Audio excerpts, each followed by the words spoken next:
Okay, good morning, my dear students. Today I am going to do separation of mixtures from page number 34. Last class we had done mixtures, clear? So today I'll be doing separation of mixtures. So in a mixture, the components they do not combine chemically.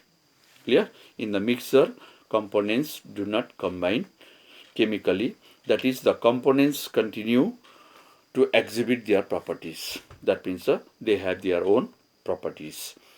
Therefore, we can separate the mixtures with simple method. We can separate the mixture with simple method that do not involve any chemical processing. Mixtures do not involve clear any chemical processing while separating. The process by which we separate the components of mixtures.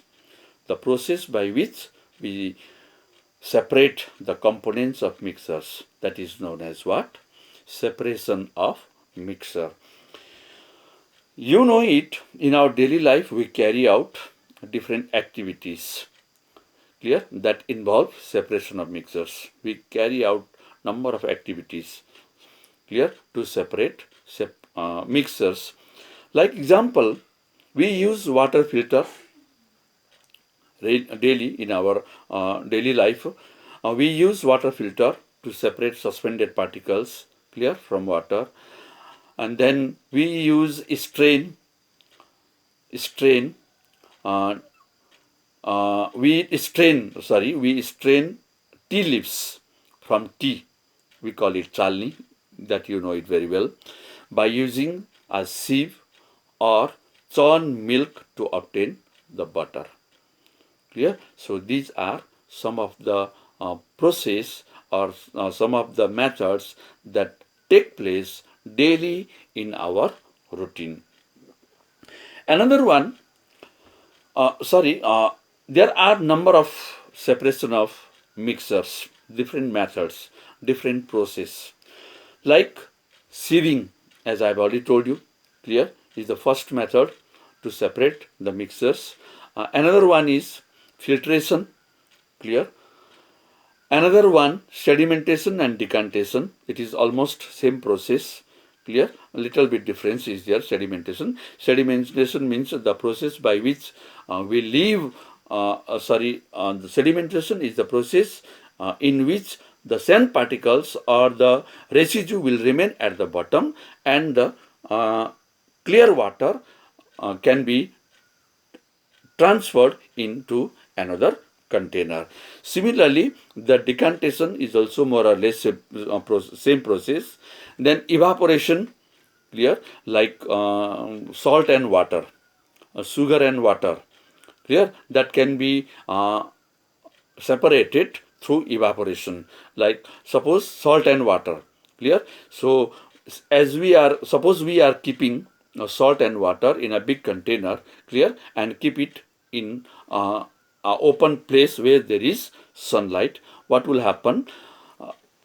The water will evaporate in the form of water, clear, and then the residue will remain at the bottom, clear. So this is also one of the process to separate mixtures, that is known as evaporation. And uh, magnetic separation, another method. Suppose there are some stone particles or the pebbles, and then some iron particles are there. So how to separate it? That means we can keep the magnetic instrument near the particles. Then what will happen? All the iron particles will come and attract in the magnet, whereas other sand particles will remain there. So that way also we can separate mixtures. That is known as what? Magnetic separation. So these are some of the process which help us to separate the physical components of a mixer. Now, why do we need separation of mixture? So it is important for us to separate mixtures. It allows us to isolate pure substances. It allows us to isolate pure substances that are useful to us. Clear? So there are some examples here.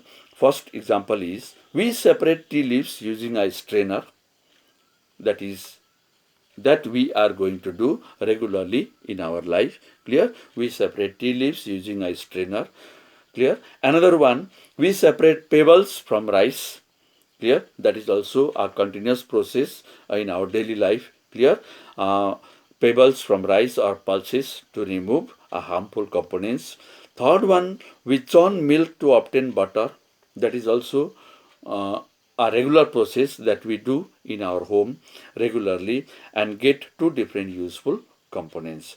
So from these above examples, we can conclude that the components of a mixer are separated for the following reason. So the reasons are to obtain two different but useful components from a mixer. To obtain two different, clear? To separate useful components from a mixer, one thing, and another one to remove harmful components or impurities from a mixer. Clear? To remove harmful components, another reason.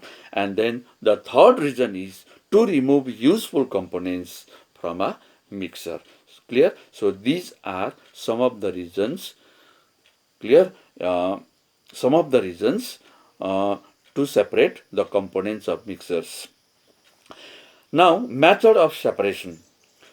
Suppose you are given a fruit basket, clear, containing mangoes or apples or whatever it is. Clear? It is very easy. Clear? These are the big items which we can separate easily. So mangoes can be kept in one basket and then apples can be kept in another basket. These are the simple examples. So if you are given a solution of water and salt and asked to separate its components, as I've already told you, so this can be kept in an open space where there is sunlight. Clear? So then after keeping for some time, what will happen? The solution of salt and water, what will happen? The water will be evaporated in the form of vapor. Clear? Whereas the salt will remain at the bottom. That means the residue will remain at the bottom. That way also we can separate the solution of mixtures of salt and water. Clear? Then there are some methods. Clear? So one after another. The first method, let us do a sieving. A sieve is a tool. Sieve, chalni we call it. It is a tool that consists of wood. Either it consists of wood or it consists of plastic or it consists of metal frame. Clear? Metal frame which are attached to it at the bottom. So it is used to separate larger particles from smaller particles. So we separate the larger particles from the smaller particles. Clear? So it depends upon in which type of, either we need larger particles or we need smaller particles, that we can do it with the help of sieving. We use it to remove chaff from wheat. Clear? We can remove chaff from wheat also through sieving. So sieving is a method of separating a mixture of various size particles by passing them through a suitable sieve. The size of the holes of the sieve depends upon the size of the particles. The size of the holes of the sieve, it depends upon the size of the particles, that you know it very well, which are to be removed. Clear? At home we use a sieve with fine holes to separate bran from flour. Clear? Flour or bran from wheat, etc. Sieves with larger holes are used at construction sites to separate sand and stones. Clear? So when you construct homes, clear? So when we plaster our walls and all, clear? That means we also use sieving, clear? Sieving to separate sand from stones. In a flour mill, impurities like husk and stones, they are removed from wheat by using slanting sieves. So this is the first process of separation of mixtures. Clear? So we'll do it till this much for today. Clear? I'll give you some questions from here. So you do all the work and keep it in your copy. Clear? When the school reopens, we will check your work. Okay? Thank you.